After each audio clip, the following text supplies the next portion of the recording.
बिस्मिल्लाहिर्रहमानिर्रहीम। अस्सलाम वालेकुम नाज़रीन, यूट्यूब के इस मुनफरिद चैनल इन्फो इनसाइड में आपका खुश आमदीद। यूएई ने सबसे पहले इसराइल को तस्लीम किया और अब वही हुआ जिसका डर था। अब यूएई वो सब करेगा जो इसराइल चाहेगा। यहूदियों ने सबसे पहले पूरी दुनिया से शर्म और हया को ख़त्म किया और इसको ब्रॉड माइंड का नाम दिया। आज पूरी दुनिया में बेहयाई आम हो चुकी है, सिवाय मुसलमान दुनिया के। इन्फो इनसाइड को सब्सक्राइब कीजिए और साथ मौजूद बेल आइकन को दबाइए ताकि हर वीडियो की नोटिफिकेशन सबसे पहले आपको मिल सके। कम से कम मुसलमान दुनिया में वो सब नहीं होता जो मगरिबी ममालिक में खुलेआम होता है। खुलेआम लड़का लड़की गले में हाथ डालकर नहीं फिर सकते, ना ही शराब नोशी और दूसरे बेहयाई वाले कामों की इजाज़त होती है।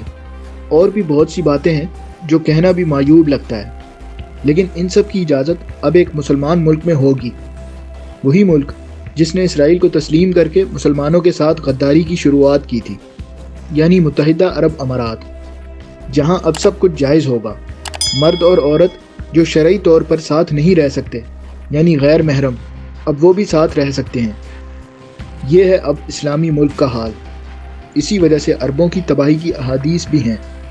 अरब वाकई अब तबाही की तरफ जा रहे हैं। अब यहूदी अरबों को अपने हिसाब से चलाएंगे। अरब तो वो हैं जिन पर अल्लाह का ख़ास करम हुआ था। नबी करीम सल्लल्लाहु अलैहि वसल्लम भी अरबों में से ही थे। काबा अरबों के पास, किबला अव्वल अरबों के पास, कुरान भी अरेबिक में। इन सब के बावजूद अरब अपनी सकाफ़त, अपना रहन सहन सब कुछ भूल चुके हैं और यहूदियों के पीछे चल निकले हैं। क्या अब ये वक्त आ गया है कि दुनिया में इज़्ज़त से रहना है तो यहूदियों और ईसाइयों जैसा बन के रहना होगा?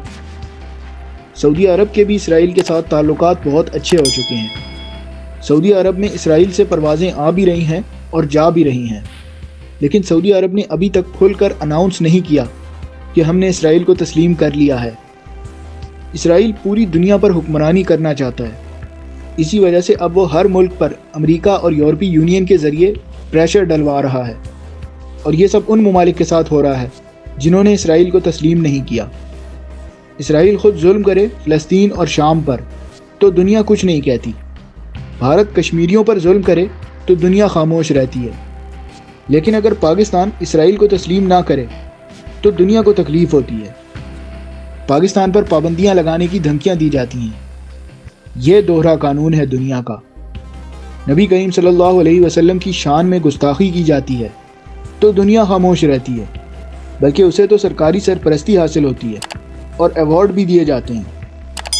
लेकिन अगर होलोकॉस्ट पर बात की जाए तो उसे सीधा जेल भेज दिया जाता है। ये है वो दुनिया का कानून जहां दुनिया मुसलमानों को अपनी मर्जी से चलाती है, और मुसलमान चल भी रहे हैं, क्योंकि इस वक्त दुनिया की ताकत का बड़ा हिस्सा मुसलमानों के पास नहीं रहा, जिसका फ़ायदा काफिर उठा रहे हैं। अब अरब ममालिक एक एक करके यहूदियों के साथ मिल रहे हैं और दीन मोहम्मद सल्लल्लाहु अलैहि वसल्लम का मजाक बना रहे हैं। मुत्तहिदा अरब अमारात के किंग ज़ायद बिन अल नहयान के इस फैसले के बाद अब मगरिबी माशरे में और यूएई में कोई फ़र्क नहीं रहा।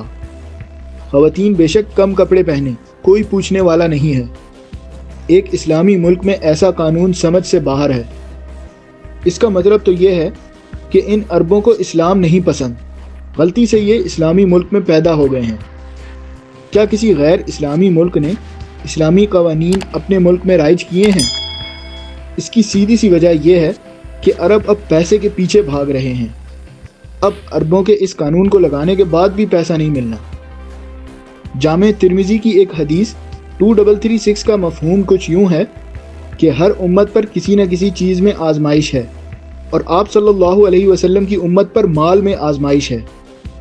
अब अरब कौम पैसे के पीछे भागेगी। अल्लाह ने पहले ही इनको बहुत पैसा दिया, लेकिन अरब दुनिया ने इस्लाम की खिदमत करने के बजाय काफिरों को खुश किया, तो अब अल्लाह ने अरबों के हाथ से मुसलमानों का इक़्तिदार छीन लिया है। अरबों को अब उनका माल ही तबाह करेगा और गैर अरब के लश्कर उनकी मदद को आएंगे। जिस तरह का कानून इस वक्त मुत्तहिदा अरब अमारात में राइज हो चुका है, अल्लाह करे कि वो कानून आइंदा किसी मुस्लिम मुल्क में ना राइज हो। और आखिर में अल्लाह से दुआ है कि अल्लाह पाकिस्तान को इसराइल और यहूदियों के शर से महफूज रखे। ملتے ہیں اگلی ویڈیو میں، اپنا خیال رکھیں اور انفو انسائٹ کو سبسکرائب بھی کر لیں۔